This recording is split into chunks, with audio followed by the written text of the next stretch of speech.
It's now time for On the Line with Cheryl Wilkerson. The conversation will range from local dialogue to international. This show is meant to enlighten, inform, and to inspire. On the Line with Cheryl Wilkerson begins now. Hello and welcome to On the Line. I'm your host, Cheryl Wilkerson. Thank you all for joining me today. Man, I cannot believe this month is just like flown by. You close your eyes and it's gone. Of course, this upcoming week, hopefully families will take time out to spend together and be thankful for everything they have. Even if you don't think you have everything you want, be thankful for what you have. So enjoy that. And it's not all about the shopping and all of that. Just don't even freak out over that. But before we get to Thanksgiving, we have some business we have to talk about. And of course, HBCUs are near and dear to all of our hearts. Some people are just finding out about how wonderful and great they are. Some of us we've known for a while. We're glad you're getting on board. But today I have two young men that are going to remind us about the importance of HBCUs, and one in particular that we don't want to leave out of the conversation. So we welcome to the show this morning Franchon Dukes and Chris Stephenson. Good morning. How are you all? Good morning. Good morning, Cheryl. So you reached out. Good morning. You doing well today? Yes, ma'am. Yes, ma'am. Doing fine. All right. So you all reached out because you have a very specific mission. And before we get to that, give me a little background on both of you. Who wants to go first? Go ahead, Chris. Thank you so much.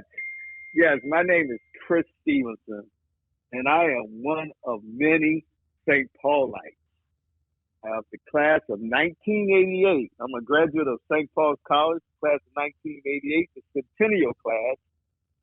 And we're reimagining and we're reopening and rebirthing St. Paul's College down in Lawrenceville, Virginia. And I was a little bit about myself. Yes. Yep, I was commissioned in the military as a second lieutenant, got out as a captain, and then I was inspired to just follow my dreams and become an entrepreneur. So I went down to South Florida for about 10 years. Many of you may know my brother, Dwight Stephenson, the NFL Hall of Famer from the Miami Dolphins. Went down there with them for about 10 years, and we did a lot of development. And then I was called back to St. Paul's College in about 2002. And I was trying to, just continue the efforts of the HBCUs. Unfortunately, it was a lot of work, but in 2013, the school did close, and I stayed in the community. And then 2020 came right at the pandemic. We started this conversation of reimagining St. Paul's College. So to fast forward, that's who I am. I'm married to a St. Paulite. My wife graduated from St. Paul's. We have two beautiful sons. One is a graduate of Virginia Tech. He does marketing and media. The other one is a West Point graduate who is a military officer down there in Fort Benning. So I am just a proud St. Paulite that's working with many St. Paulites to reimagining St. Paul's College. That's Wonderful. who I am. Wonderful. Thanks, Cheryl. Franchon? Yes, my name is Franchon Dukes, and I'm born and raised Norfolk, Virginia. Born in Tidewater Park, downtown Norfolk. And I tell people, all the time that I was that kid that nobody believed or nobody expected to be able to come out of the upbringing that I came out of. I tell people all the time that it was just people in the right places that were investing in me, because truthfully, a lot of people that came from where I came from didn't get those opportunities. And so I'm born again, raised Tidewater Park, graduated from Granby High School, and a 1988 graduate of St. Paul's College. Like Chris said, that's the Centennial class. And we have come together, and I believe this is a divine appointment that God has brought us together, because the path that I have traveled, I always tell people that if it wasn't for St. Paul's, I don't know where I would be. I could have went to a Norfolk State, but would I have been successful like I am today? Being that you have all this city, I could have went to another school, but would I have been the man that I am today. I have two sons. Both of them are HBCU graduates. One graduated from Norfolk State. Other one graduated from Virginia State. My wife is a Norfolk State alumnus as well. So SBC for Life, the reimagining of St. Paul was dear to me when Chris and the team called me in and talked about rebirth of St. Paul's College. I believe that was a divine appointment, and so that's why we're here. To do what somebody thinks is impossible, to do what somebody may think is not important, but it is important because when you look at our communities, we can't afford to lose not one HBCU because HBCU has they have the feeling for our kids, and so some of our kids just have to have that experience in order to be successful. One of the other things about HBCUs, especially St. Paul's, we had instructors that refused to allow us to think that we were second to anybody. They didn't take, how professors can be. They didn't take the excuses, but they wanted us to be successful. And that's what St. Paul meant to me, and that's who I am. I tell everybody I am St. Paul 1988, and I'm Franchon Dukes, born and raised Norfolk, Virginia. Very, very good. And before we get started into the details about what's going on with St. Paul's right now, when you were speaking, I was thinking of the young man who tragically killed his brothers the other day on the campus of University of Virginia.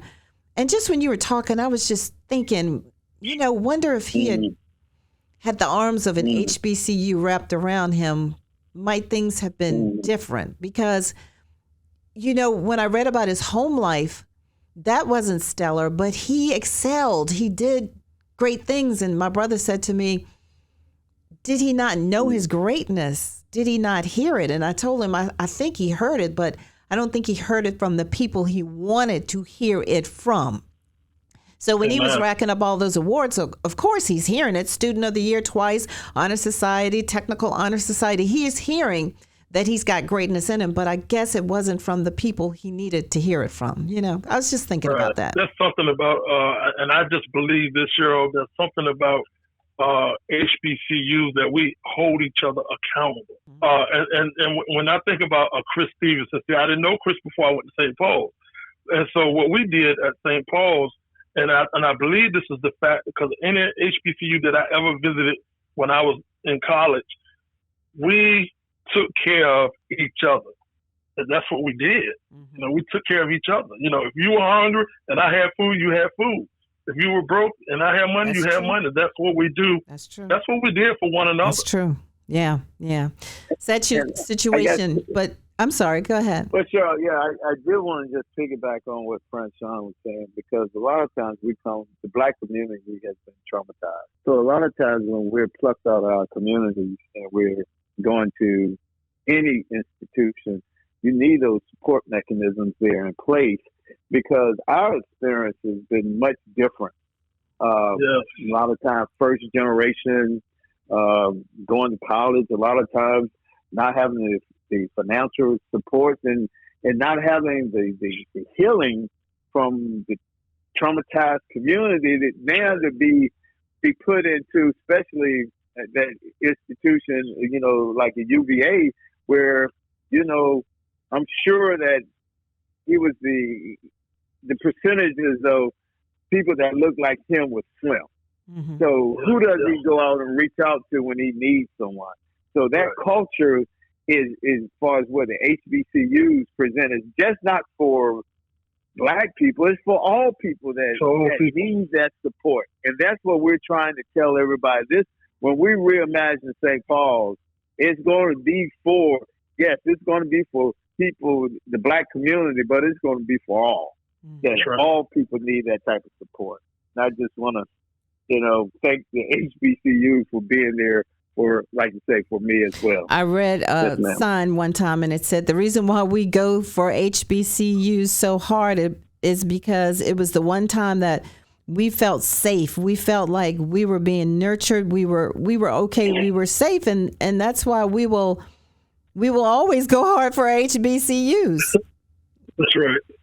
Let's That's talk right. about St. Paul's. What is going on? So the latest that I know, and you can correct me and bring me up to date, the latest that I heard about St. Paul's, the school closed, of course, and then I heard a Chinese company was buying the land, and that's all I've ever heard about St. Paul's. What is going on, and what are you all trying to achieve? Franchon, you want me to take this to start You got off? it.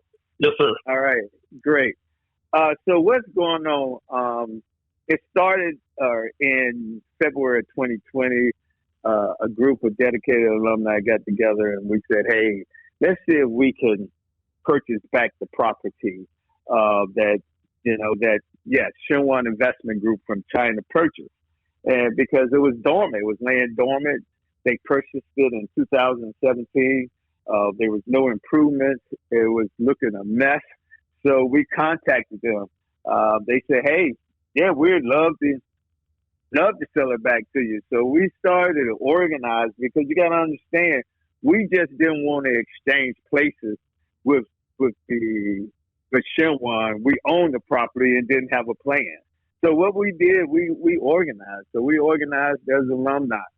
We elected 4 officers, the president, vice president, treasurer, and secretary to form a 501c3. So yes, we are a 501c3 approved nonprofit by the IRS. And then we started just going through a series of strategic planning sessions. So we got a strong advisory group. We have the CEO of Ferguson Enterprise. We have the chairman of William Mullen Law Firm on our advisory group. We got 2 former presidents from Sweetbriar, Bridgewater College, and Southside Virginia Community College on our advisory board. So we just got an amazing team of people that have been working on this. I won't start naming names because I'm sure I'm going to forget somebody, and I just don't want to do that. So, but we started going through a series of strategic planning sessions, and as we developed these 2 tracks. So the first track, because the energy behind all of this is reacquiring our sacred land. So that's the first track. We want to purchase and reacquire our sacred land. And the second track was to develop an educational platform built for the 21st century. Because we felt like we couldn't just do one without the other. Because once you acquire the land, you got to have a plan. So we started working on these 2 tracks, and I tell you what, it's been beautiful. So we're in the process of negotiating and having conversations right now with Shenwan Investment Group. What we did, we hired an engineer and an architect to go through each building to put it in. They put it in 3 buckets. They said, all right, what would be the price? What would be the cost to rehab the building? And then if we didn't need it in our first phase, what would be the cost to mothball the property and save it for later?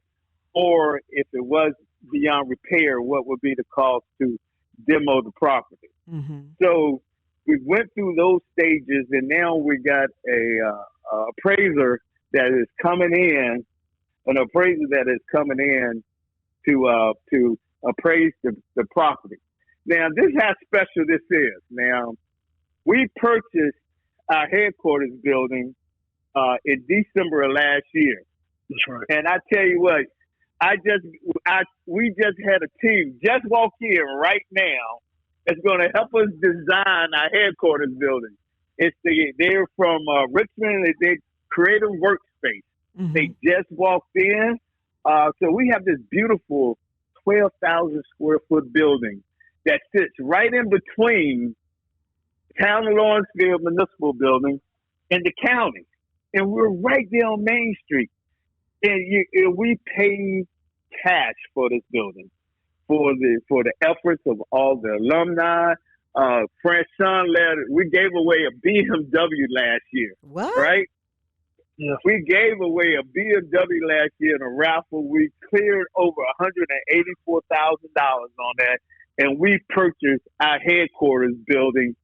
And that's the type of support and effort that we have. Let me just jump right? Because the educational platform is beautiful. Like you said, we're looking to heal and help heal the community because our communities have been traumatized. So we're looking at life skills that can help the whole community. Because there's a segment of our community just kind of gets overlooked, and we start plucking people out of our communities, but we never try to raise our entire community. So our learning center is going to attract the whole community. So we're looking at some builders academies, so we can career technical education. We're looking for workforce development for plumbers, electricians, carpenters. We're looking at doing some IT programs. So I could go on and on, but go to our website at spcforlife.org and you'll see those things broken down. I'm going to get off stage. Hey, sir, I could talk forever about this. I think you see that. The passion is there. Franchon jump in. I'm going to let Franchon jump in. But, yeah, this is amazing. This is totally amazing. And Cheryl, just like Chris said, the amazing thing about this, we say that this is a righteous movement, and everything. When Chris spoke about the advisors, everything that every step we made, these people that come into our path just don't come out of they just dropped out of the air. This is divine appointed. I mean, these people come and they're ready. And so when we first tried to purchase this campus back, they took it off the market and wouldn't sell it to it. But when we went and bought this building downtown, they realized that we won't be denied. Our mission is to rebirth, to reimagine St. Paul's College. And so, and reimagine and rebirth, that means starting the educational platform, not just, because Lawrenceville was traumatized when the college closed. And so our desire is when we rebirth St. Paul's College is to actually rebirth Lawrenceville, Brunswick County as well, all the way from Emporia to South Hill, is to bring businesses back, to bring, to reimagine the economical development. So it's not just the college that we're impacting, it's everything that's around that college in that geographical location. How many residents are there in Lawrenceville? Chris, you may have that number. Chris may have that number because he has a property there. So in the town of Lawrenceville, there's only like 1,200 people. But the county has about 15,000 people that's in the county. Mm-hmm. Okay, and how many people at the height of its highest enrollment, how many students were at St. Paul's College? I think the highest enrollment was when we were there, Chris. Yeah, it was about between 11 and 1,300. Okay, all right. So it was an attractive place for parents to send their children because it was a small town? Absolutely. Okay. Absolutely. And that's one of the things that we're doing. We're doubling down on who we are. Mm-hmm. We're doubling down on that we're in a rural community that, we don't have some of the distractions that they have in the city. You can come here and you can really focus. You make friends. I mean, I know you make friends in every HBCU, but you become family once you come to St. Paul's College. You are family. You see each and every person pretty much 2-3 times a day.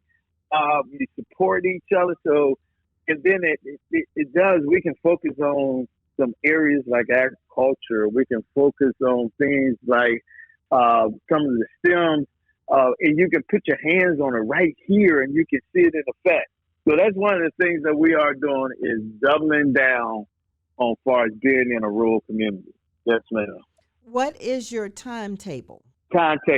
Now, we purchased our headquarters building in December of 2021. Mm-hmm. So we're hopefully that we can get this contract on the main campus by the end of this year. Okay. And then we're going to target between James Solomon Russell Day is March 28th. We would like to purchase the main campus on March 28th of 2023. Now, I told you we're on 2 tracks. So we're going to be starting our soft skills education for the community starting in January. And we can't make this up, right? So People's Advantage Credit Union is going to be joining us at our headquarters, and we're going to start some financial literacy classes right away. So the first of the year, we're going to be doing some financial literacy classes. We're going to be doing some classes for the seniors. We had 24 laptop computers donated to us, so we are ready to roll. So those courses will start in January. Some of the soft skills, and hopefully for us, the academy. Now, classes on campus, now that's going to take, going to be like first of the year, 24, probably fall of 24 before we get anything really going on campus. That's going to take us a little time. Have you had people approach you and say, look, guys, you had a good run, but instead of putting this money into reviving St. Paul's, why don't you just go ahead and you can feed that money into some other HBCUs, maybe not the ones that are getting all the love, the big name ones, the Howards and all of that, the Spelmans, the Morehouses, but why don't you go out here to the Prairie Views and the HBCUs like that and seed that money there and help those students that already have the foundation. Have you heard that before? And if so, what is your response? My response to that, Cheryl, would be if there wasn't a St. Paul's, where would I be? I always share that. But again, like I stated in the beginning, that rebirth and reimagining St. Paul's is bigger than just the college. You're talking about a geographical area that runs from Emporia to the lower parts of Carolina, all the way to South Hill, that people's lives were impacted when St. Paul's College was there. We're talking about making a difference in a major area, and St. Paul College did that. And so when we look at I can look at and say Morehouse and all of those colleges, but Morehouse and all of those universities is not for everybody. And then, when you invest again in a town, small town, where you can send your kids, the crime rate, you don't have that big city crime rate, and you have that family atmosphere, it's worth investing into. Very good. And what do you need? Hey, Cheryl, Okay, go ahead. Let me pick it. Uh-huh. I got to put emphasis on sacred ground. Yes. Okay? You got to understand that this ground is sacred. This ground was developed by James Solomon Russell, a former slave, in 1888. That property transitioned so many lives from 1888 to 2013. And yes, we have the opportunity to reimagine and repurchase sacred ground. And